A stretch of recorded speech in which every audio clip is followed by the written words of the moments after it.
Shroud is the most studied archaeological object in the history of the world. We can't reproduce it today. No one has. Even though there's $1 million prize ready to for the one who can reproduce it. Whether you're Catholic or Protestant or agnostic or atheist, the question remains the same. And you tell me, if it's not the result of the resurrection, what is it? I'm waiting.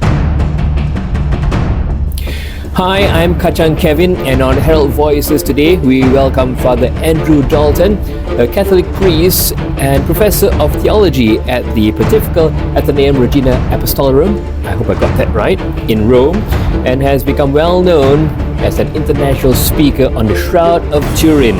He was in Malaysia recently, speaking in East Malaysia, Penang and Kuala Lumpur. And together with Herald writer Tianne Pereira, we got an exclusive chat with Fr Andrew Dalton. Join me on Herald Voices today to learn about the reasons why we believe a centuries-old linen cloth is the same one that bears the image of a crucified man, Jesus of Nazareth. Fr Andrew believes the shroud is the result of the resurrection of Jesus and explains why it is so unique and cannot be reproduced. 1898 is the first photograph. That's when they noticed that the shroud acts something like a photo negative.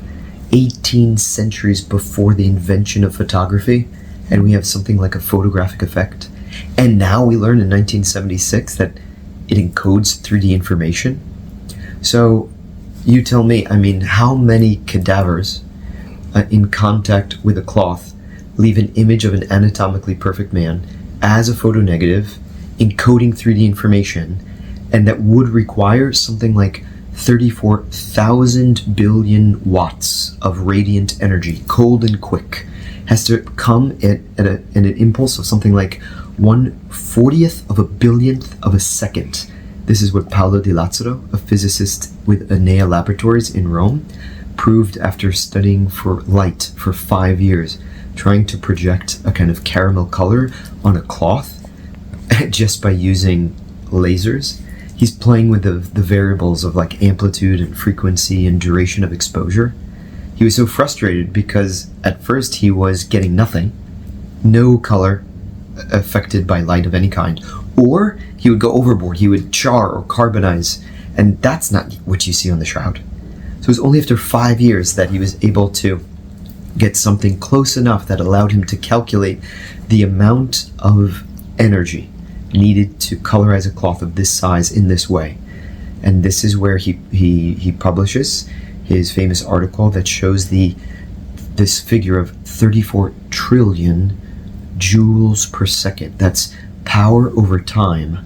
This is hard to convey, but it's not just the amount of power, but it's the time in which that power is released. So it's a fraction of a second. We're talking dividing a second into 40 billion parts and taking one of those parts.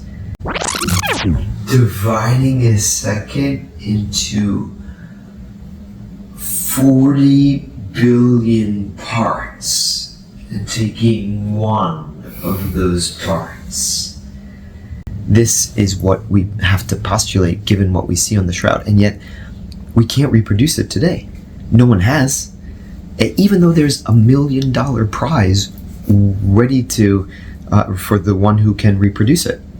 So that, I think, gives us permission at least to cling to the conviction that we've always held, that Jesus rose from the dead. What if the shroud is the result of that resurrection?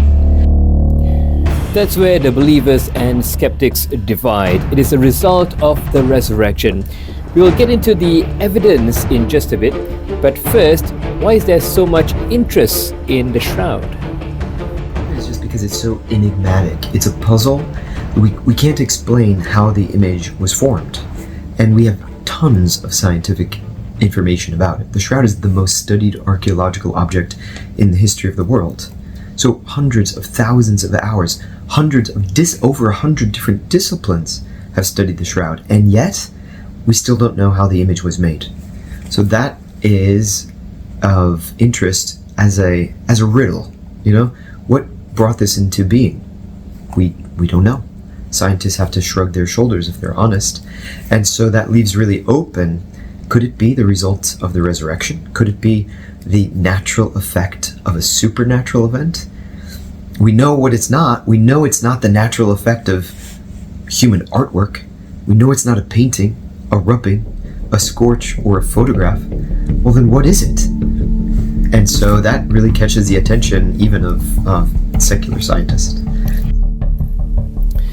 One of France's most popular scientists, Yves Delage, a free thinker, has also backed the authenticity of the Shroud.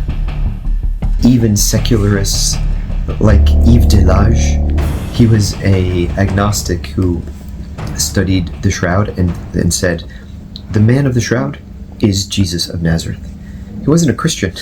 He's just saying the empirical data that we have here maps onto what we know of the human body and what history tells us about Jesus of Nazareth.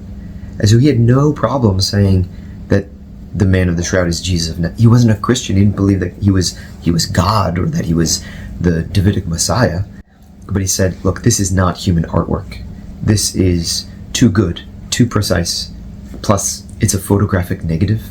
I mean, how many other burial cloths do you know of that bear the image of a man as a photo negative? Once owned by the Dukes of Savoy, the former ruling family of Italy, until 1983, the original shroud is now the property of the person of the Pope, which means the current Pope, and that would be Pope Leo XIV. And so many perceive it as a Catholic thing, but Father Andrew tells us it should be important to all Christians, even Protestants. One of our students in Othonia is a pastor by the name of Dr. Jeremiah Johnston, and I'm so pleased because look, he did his doctoral dissertation on reasons to believe in the historical resurrection. He didn't take seriously the shroud. He didn't include it in his dissertation because it was frowned upon in that day. It was surely a medieval fake. It was only because his archaeologist friend Scott Stripling invited him to go to our museum in Jerusalem while he was filming on the Holy Land. Jeremiah reluctantly went into our museum and for 3 hours studied every word of those panels. He came out convinced and moved to tears. This is the real thing. And so he signed up immediately for the postgraduate certificate in Shroud Studies at a pontifical university in Rome. And he has become our star student, right? Because now he's been on very prominent news programs. He's been on Glenn Beck. He's been on Michael Knowles. He just did an interview with Tucker Carlson, which is about to drop, by the way. He already filmed it, but it's not yet been released. Perhaps in the next few hours it will be.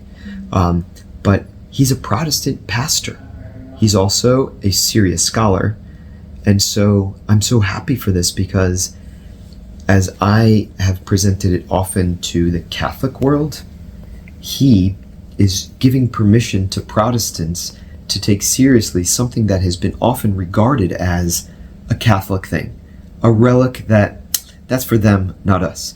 But he's saying, no, this is the common patrimony of all of us, and I couldn't agree more. Look, the shroud is an archaeological object. It's there. It demands an explanation. Whether you're Catholic or Protestant or agnostic or atheist, the question remains the same. This is what it is. It demands an explanation. This is the enigma before your eyes. Explain it. And you tell me, if it's not the result of the resurrection, what is it? I'm waiting. I don't think we have a better explanation. And look, it's not me that's saying so. Barry Schwartz, my teacher, says, look, it's not the result of any natural effect that we know. We can prove that it's not a painting, a rubbing, a scorch, or a photograph. What it is, he shrugs his shoulders, right? He says, maybe tomorrow we'll have some explanation, but for the time being, we don't. Okay, so that leaves room for the alternative. And the alternative on the Christian side is this, that Christ, that cadaver, rose from the dead. And I think that is actually what accommodates the minimal facts best. Here are the minimal facts. The shroud bears an image of an anatomically perfect body. 2, it acts as a photo negative. 3, it encodes three-dimensional information. 4, that image rests on the surface of the fibers. It penetrates but 0.2 microns. That's 1/5 of a thousandth of a millimeter. 5 is that it would require something like 34 trillion watts of energy. 6 is that it's the most studied archaeological object in the history of the world, and yet it's still not been explained. Look, normally when you study a thing more, you understand it more. In this case, it's the other way around. The more we study it, the more mysteries we unveil. And so this is where I say it gives us permission to say that it's the natural effect of a natural event. Maybe I can't prove that, but look, here's what Sherlock Holmes has to say about this. Once you've eliminated all that's impossible, whatever remains, however improbable, is most certainly true. I think what's eliminated is that it's a painting, a rubbing, a scorch, or a photograph. You know what's not eliminated? That is the result of the resurrection. And so I think that's actually very reasonable, increasingly reasonable, with every new naturalistic theory that pretends to be the cause of the shroud. When we show it to be that it's not, well then the supernatural event as cause becomes increasingly reasonable, more and more probable with every discarded theory. All right, now let's get into the evidence. But just before that, we have to talk about the carbon dating tests, which showed the shroud was likely made between 1260 and 1390 AD, a misconception to think that it is a medieval invention. Yeah, there are a lot of misconceptions. Just Google it and you'll find out right away. Wikipedia, the same. We are still held captive by this false notion that the shroud has been proven to be medieval. That's not true. And it's not my opinion. It's an international scholarly consensus. And yet, if you ask someone on the street or just Google it, you'll still hear that the shroud was carbon dated, and we're 95% sure that it's from 1260 to 1390. That is outdated information. And again, not my opinion, but the opinion of the very people who first published this false notion. So that came out of archaeometry in Oxford in 1989. That same publication has since said actually that conclusion is untenable. Why? Because what they sampled is